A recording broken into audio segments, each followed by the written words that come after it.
அனைவருக்கும் வணக்கம். நான் உங்கள் ஏஎல்பி ஜோதிடர் பவித்ரா. இன்னைக்கு நம்ம யார் கூட இருக்கோம் அப்படின்னா ஏஎல்பி அஸ்ட்ராலஜர் மகம் ஸ்ரீகுரு டாக்டர் சத்யநாராயணன் சார் கூட தான் இருக்கோம். வணக்கம் சார். வணக்கம்மா. ஒரு கேள்வி சார்.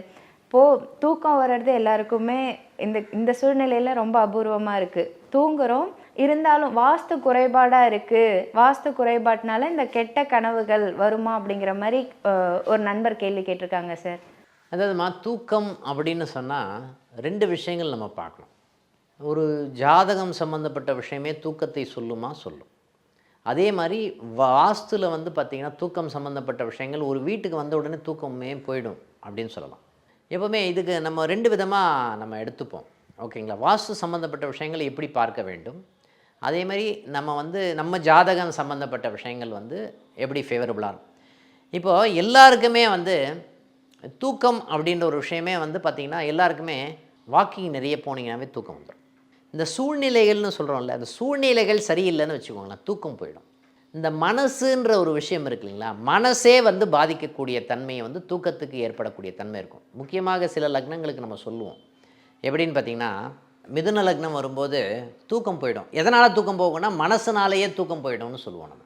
அதே மாதிரி தனுசு லக்னம் வரும்போது பார்த்திங்கன்னா மனசே தூக்கத்தை கெடுக்கக்கூடிய தன்மை கொடுக்கும். மனசு ப்ரெஷர்னாலே தூக்கம் வராது. இல்லை சார், நான் ஒரு இடத்துலேருந்து இன்னொரு இடத்துக்கு மாறி வந்திருக்கேன் சார், பணம் சம்மந்தப்பட்ட விஷயங்களுக்குனாலேயே தூக்கம் வராத தன்மை இருக்கும். மிதுன லக்னம் போகிறவங்களுக்கு அந்த மாதிரி ஒரு அமைப்பு இருக்குது. மிதுன லக்னம் போயிட்டுருக்குன்னு வச்சுக்கோங்களேன், இவங்களுக்கு பைசா கையில் நிற்காது. பணத்தை தண்ணி மாதிரி செலவு பண்ணுவாங்க. ஆட்டோமேட்டிக்காக தூக்கமே போயிடும் அப்படின்ட்டு லக்னங்களில் வாரியாக சொல்லலாம். அப்போ மனசு தான் தூக்கத்தை கெடுக்கிறது அப்படின்ற ஒரு விஷயம் நம்ம ஸ்ட்ராங்காக சொல்லலாம். இன்னொரு விஷயம் நம்ம எடுத்துக்கொள்ள வேண்டும் அப்படின்னு சொன்னால் பார்த்திங்கன்னா, இந்த தூக்கம் சம்மந்தப்பட்ட சூழ்நிலைகள் சரியில்லைன்னு வச்சுக்கோங்களேன், தூக்கம் போயிடும். ஒன்றும் இல்லை, உங்கள் வீட்டுக்கு பின்னாடி யாராவது நோண்டி பில்டிங் கட்டிகிட்டு இருக்கான்னு வச்சுக்கோங்களேன், சவுண்டுனாலே தூக்கம் வராது. இதற்கும் வாஸ்துக்கும் சம்மந்தம் இருக்குதுன்னு சொல்லுவேன். முக்கியமாக ராகு பகவான்னு சொல்கிறோம் இல்லையா, அந்த ராகு பகவான் யாருக்கெல்லாம் பார்த்திங்கன்னா, இந்த கடகத்தில் ராகு பகவான் இருக்குது சார், எனக்கு விருச்சகத்தில் ராகு பகவான் இருக்குது சார், எனக்கு மீனத்தில் ராகு பகவான் இருக்குது சார், தூக்கமே வராது, கெட்ட கனவாக வரும். அவங்களுக்கு என்ன சொல்லுவோம்னு பார்த்திங்கன்னா, எப்போவுமே பெட்டை தென்மேற்கு பகுதியில் போடணும்னு நம்ம சொல்லுவோம். நீங்கள் ஹாலில் கூட பெட்டு போட்டு படுத்துக்கோங்க, ஆனால் 4:30 மணிக்கு ஆச்சுன்னு வச்சுக்கோங்களேன், படுக்கையை சுருட்டி விட வேண்டும். இந்த ஹாலில் அப்படியே படுக்கையோடு 8 மணி வரைக்கும் இருக்கிறது ஃபேவரபுளாகவே இருக்காது. நிறைய பேருக்கு கணவன் மனைவி உறவு நிலை சம்மந்தப்பட்ட விஷயங்கள் பாதிக்கப்பட்டதுன்னு வச்சுக்கோங்க, தூக்கம் போயிடும்.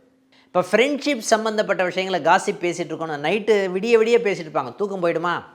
ஒரு விஷயம். லவ் பண்ணுறாங்கன்னு வச்சுக்கோங்களேன், அவங்களுக்கு தூக்கம் போயிடும். குழந்தைகளால் தூக்கம் கெடுமா? கண்டிப்பாக தூக்கம் கெடும். காரணம் என்னென்னா, சார் நைட்டு குழந்தை இப்போ தான் பிறந்த குழந்தை சார், அழுதுகிட்டே இருக்காங்க சார், தூக்கம் போயிடும். நீங்கள் எப்போ பார்த்தாலும் என் பையனை பற்றி நினச்சிட்ருக்கேன், என் பொண்ணை பற்றி நினச்சிட்ருக்கேன் அப்படின்னு நீங்கள் சொல்கிறீங்கன்னு வச்சுக்கோங்களேன், அவங்கள பற்றி சார் ஆண்டவன் எல்லாருக்குமே ஒரு பிளெஸ்ஸிங் கொடுத்துருக்கான். அவங்கவுங்க லைஃபு அமைத்துக்கொள்வது நம்ம தான் எல்லாமே பண்ணுற மாதிரி நம்ம நினச்சிக்கிறோம்.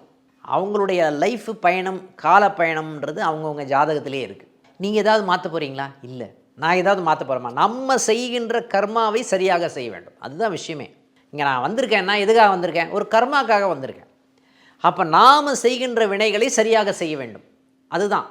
ஓகேங்களா? நம்ம நல்ல விஷயங்களை சரியான நேரத்தில் சரியாக விஷயத்தை நாம் சரியாக பண்ணணும்னு வச்சுக்கோங்களேன், எந்த விதமான பாதிப்பும் வராது. நம்ம என்ன சொன்னோம், பையனை பற்றியே நினச்சிக்கிறது, பொண்ணை பற்றி நினச்சிக்கிறது, இதுவே தூக்கத்தை கெடுக்கக்கூடிய தன்மை கொடுக்கும். நிறைய பேர் லவ் குசுன்னு பெட்ஷீட்டை போத்துக்கிட்டு என்ன பண்ணுவாங்க, நம்ம சினிமாவில் பார்க்குறோம்ல, மொபைலில் பேசிகிட்டு இருப்பாங்க, மொபைல் நோண்டிகிட்டு இருப்பாங்க. இதுவே தூக்கத்தை கெடுக்குமா? கண்டிப்பாக தூக்கத்தை போகும். இப்போ மேஷ லக்னம் போகுதுன்னு வச்சுக்கோங்களேன், ரொம்ப நாள் சண்டை இருக்கும் கணவனுக்கும் மனைவிக்கும். இதே விருச்சக லக்னம் போகுதுன்னு வச்சுக்கோங்க, அன்றைக்கே மறுநாளே என்ன பண்ணுவாங்க, சமாதானம் ஆகிடுவாங்க. அப்போ என்ன பண்ணணும்னு பார்த்திங்கன்னா, நம்ம ஒரு டிசிஷன் எடுக்கணும். நம்ம பேசும்போது ஒய்ஃப் பேசக்கூடாது, ஒய்ஃப் பேசும்போது நம்ம பேசக்கூடாது. இந்த மாதிரி ஒரு டிசிஷன் எடுத்துக்கணும். உங்களுடைய மனசு தான் தூக்கத்தை கெடுக்கக்கூடிய தன்மை இருக்கிறது. உங்கள் மனசை நல்லா வச்சுக்கோங்க. தூக்கத்துக்கு போகும்போது நீங்கள் மொபைல் எடுத்துகிட்டு போகாதீங்க. ஓகேங்களா? மொபைல் எடுத்துகிட்டு போனீங்கன்னா தூக்கம் போயிடும். எப்போ 7 மணி ஆச்சுன்னா மொபைலை கட் ஆஃப் பண்ணி வச்சுருங்க. உங்களுடைய தூக்கம் சம்பந்தப்பட்ட விஷயங்கள் ரொம்ப ஃபேவரபுளாக வருவதற்குண்டான தன்மை இருக்கும்னு சொல்லலாம். அடுத்த நிகழ்வில் சந்திப்போம். நன்றி, வணக்கம்.